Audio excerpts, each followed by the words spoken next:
Lors de son discours à l'occasion de l'investiture de Donald Trump en tant que 47e président des États-Unis, Elon Musk a suscité une vive controverse en levant le bras droit à la verticale. Ce geste, que certains considèrent comme une salutation fasciste, a relancé le débat sur l'origine, la signification et l'usage de ce symbole chargé d'histoire, notamment en Espagne. Le salut fasciste, également connu sous le nom de salut nazi, est souvent attribué à la salutation romaine, bien qu'aucune preuve historique ne confirme que ce geste ait été utilisé dans l'Antiquité romaine. Les bas-reliefs et statues de cette époque, comme la colonne Trajane, montrent plutôt des gestes oratoires.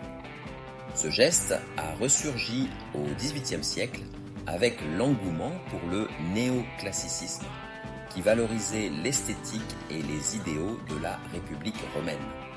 Des œuvres comme le Serment des Horaces de Jacques-Louis David ont contribué à associer ce geste à des valeurs de loyauté et d'héroïsme. Il fut ensuite réinterprété dans divers contextes politiques. En Italie, sous Benito Mussolini, le salut fasciste devint un symbole de fidélité au régime et d'exaltation de la grandeur de l'Empire romain.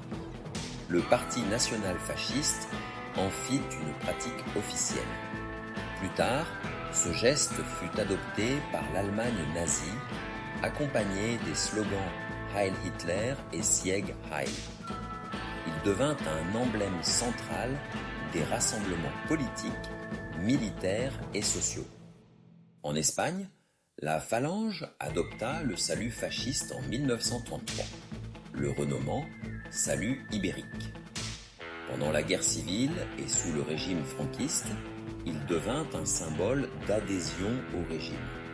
Entre 1936 et 1955, ce salut était obligatoire dans l'administration et lors de cérémonies publiques, notamment durant le jour de la victoire ou le jour du Codillo, où il était accompagné du chant Cara al Sol.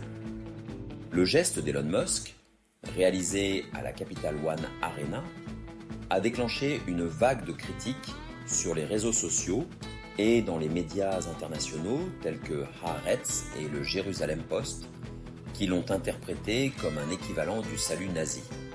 En Espagne, des personnalités politiques ont également réagi, insinuant que ce geste renvoyait à une symbolique fasciste. De nos jours, le salut fasciste est interdit dans de nombreux pays en raison de son lien direct avec les régimes totalitaires et leurs crimes de guerre. Toute réinterprétation ou utilisation de ce geste dans les contextes actuels provoque des débats sur son intention et sa symbolique. Ainsi, la réapparition de ce geste, même fortuite, reste un sujet de controverse, révélant la sensibilité persistante autour de son héritage historique.